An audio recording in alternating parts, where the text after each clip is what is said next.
கிறிஸ்துவின் இனிய நாமத்தில் உங்களை சந்திப்பதில் மிகுந்த மகிழ்ச்சி அடைகின்றேன். நாம் இன்று தியானிக்க எடுத்திருக்கும் தலைப்பு தாழ்மை. தியான வசனம் 1 பேதுரு அதிகாரம் 5 இறை வசனம் 6. ஆகையால் கடவுளுடைய வல்லமை மிக்க கரத்தின் கீழ் உங்களை தாழ்த்துங்கள், அப்போது அவர் ஏற்ற காலத்தில் உங்களை உயர்த்துவார். நாம் தியானிப்போமா? கிறிஸ்துவின் அன்புக்குரிய சகோதர சகோதரிகளே, தாழ்மை என்பது அறிவின் முதல் வெளிப்பாடாகும். அது பேச்சிலும் செயலிலும் வெளிப்படும். நம்பிக்கை வளர்த்திடும் ஒரு ஆயுதமாகும். தாழ்மையுள்ளவர்கள் தங்களை வியந்து பேசுவதில்லை, மாறாக தங்களிடம் உள்ள திறமைகளும் தகுதிகளும் கடவுளால் அருளப்பட்ட வரங்கள் என்பர். தாழ்மை என்பது ஒரு நெறி என்பார் அன்னை தெரசா. மேலும் தன்னை பற்றி தானே வியந்து பேசாமல் இருப்பது, பிறரின் குறை காணாமல் இருப்பது, தனது பணியை செம்மையாக செய்வதில் கவனம் செலுத்துவது, எதிர்மறை கருத்துக்களை ஏற்றுக்கொள்வது, பிறரின் தவறுகளை எளிதில் மன்னிப்பது, இகழ்ச்சியினை தாங்கிக் கொள்வது, மனம் புண்பட்டாலும் தனது நிலையினை மாற்றிக்கொள்ளாமல் இருப்பது, தன்னை எவரும் கண்டுகொள்ளாமல் இருந்தாலும் மறந்தே போனாலும் வெறுத்து ஒதுக்கினாலும் அதனை பற்றி கவலைப்படாமல் இருப்பது, பிறரின் தகுதி மற்றும் திறமையின் கீழ் வாழ மறுப்பது, எப்போதும் கடுமையாக உழைப்பது ஆகிய செயல்பாடுகள் தாழ்மையினை வளர்க்கும் என்பார் அவர். இயந்திரங்களைப் போன்றுதான் சில நேரங்களில் மனமும் செயல்படுவதுண்டு. இயந்திரங்கள் செயல்படும் போது வெப்பம் வெளியாகும். அவ்வெப்பம் சில நேரங்களில் அவ்வியந்திரத்தையே பழுதாக்கிவிடும். இதே போன்றுதான் மனிதர்கள் பதவியினாலும் செல்வத்தினாலும் உயரும் போது அகங்காரம் ஏற்படும். அகங்காரத்தை அடக்காவிட்டால் அது மனிதனையே அழித்துவிடும்.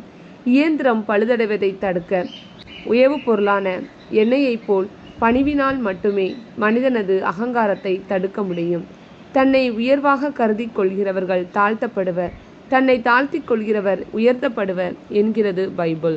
கிறிஸ்து விண்ணுக்கும் மண்ணுக்கும் அரசராய் இருந்தபோது கூட அவர் தம்மையே தாழ்த்தி கொண்டார். தாழ்மையின் பிறப்பிடமாய் திகழ்ந்தார். அதற்கு பிரதிபலிப்பாக தம் சீடர்களின் கால்களை கழுவியது மிகச்சிறந்த எடுத்துக்காட்டாகும். தாழ்மையின் அடையாளமாக அவர் சிலுவை சாவையே மேற்கொண்டார். ஏனெனில் தம் தந்தையின் திருவுளத்தை நிறைவேற்ற தாழ்மையினை ஏற்றுக்கொண்டார். உண்மையில் பணிவு என்பது ஒரு வாழ்க்கை முறை. இந்தியாவின் முன்னாள் குடியரசுத் தலைவர் டாக்டர் APJ அப்துல் கலாம் அவர்கள் பிரதம மந்திரியின் ஆலோசகராக இருந்தபோது ஒரு நாள் ராமேஸ்வரத்திற்கு வந்தவர் தனது கண் சிகிச்சைக்காக மதுரை அரவிந்த் கண் மருத்துவமனைக்கு வந்தார். தனது சொந்த அலுவல் என்பதற்காக அவரது பாதுகாவலர்கள் எவரையும் அழைத்து வரவில்லை. சிகிச்சைக்கு 1500 ரூபாய் தேவைப்பட்டது. கலாமிடம் 300 ரூபாய் மட்டுமே இருந்தது. மீதத்திற்கு காசோலை தருவதாக கூறினார். அதற்கு காசோலை நாங்கள் ஏற்பதில்லை, பணம் இல்லை என்றால் இலவச சிகிச்சை செய்து கொள்ளுங்கள் என்றனர். அப்பொழுதும் தன்னை அடையாளப்படுத்தி கொள்ளாமல் அவர்கள் கூறியதை ஏற்றுக்கொண்டு இலவச பிரிவிற்கு சென்று சிகிச்சை பெற்று அவர்களின் ஆலோசனைப்படி ஒரு நாள் அங்கேயே தங்கினார். இரவாகியும் கலாம் அவர்கள் ராமேஸ்வரம் திரும்பவில்லை என்பதை அறிந்த பாதுகாவலர்கள் மதுரை விரைந்தனர். அங்கு அரவிந்த் கண் மருத்துவமனையில் ஏழை மக்களோடு ஒரு அலுமினிய தட்டில் வரிசையில் நின்று உணவை பெற்று உண்டுவிட்டு ஒரு சிறிய பாயில் கலாம் அவர்கள் படுத்து உறங்கிக் கொண்டிருந்ததை கண்டு வியந்தனர். இதனை அறிந்ததும் இலவச சிகிச்சை பிரிவில் அனுமதித்ததற்காக மருத்துவர்கள் மன்னிப்பு கேட்டனர்.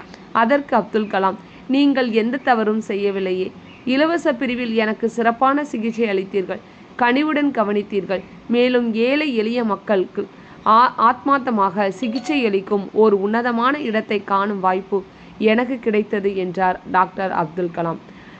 உயர்ந்த பதவியில் இருந்தும் இக்கட்டான சூழ்நிலையிலும் கூட அதனை வெளிக்காட்டாமல் தன்னை இந்த மண்ணில் ஒரு சராசரி மனிதனாகவே அடையாளம் காட்டிக்கொண்ட பணிவுதான் அவரை குடியரசுத் தலைவராக்கியது.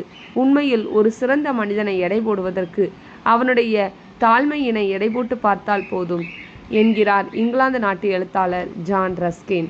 எனவே நாமும் தாழ்மையை நமதாக்கி கொண்டு இயேசு கிறிஸ்து காட்டிய உயரிய வழியில் நடப்போம். உயர்வான வாழ்க்கையை நமதாக்குவோம். நாம் ஜெபிப்போமா? எங்களை மிகவும் நேசிக்கின்ற எங்கள் அன்பு தகப்பனே இறைவா, இந்த நாளுக்காக நன்றி செலுத்துகிறோம். நாங்கள் தாழ்மையுடன் உமது அன்பின் பாதையில் வழிநடக்க உமது நெறிமுறைகளை எங்களுக்கு கற்றுத்தாரும். நாங்கள் பெருமை, தற்புகழ்ச்சி, சுயநலம் என்ற மேட்டிமையான காரியங்களில் வீழ்ந்து போகாமல் தாழ்மையை கடைபிடித்து உயரிய எண்ணங்களும் உயர்வான வாழ்வை நோக்கி பயணிப்போமாக. இந்த எளிய ஜெபத்தை இயேசு கிறிஸ்துவின் இனிய நாமத்தில் ஒப்புக்கொடுத்து ஜெபிக்கிறோம் நல்ல பிதாவே, ஆமேன். இந்த நாள் இனிய நாளாக அமையட்டும். Praise the Lord.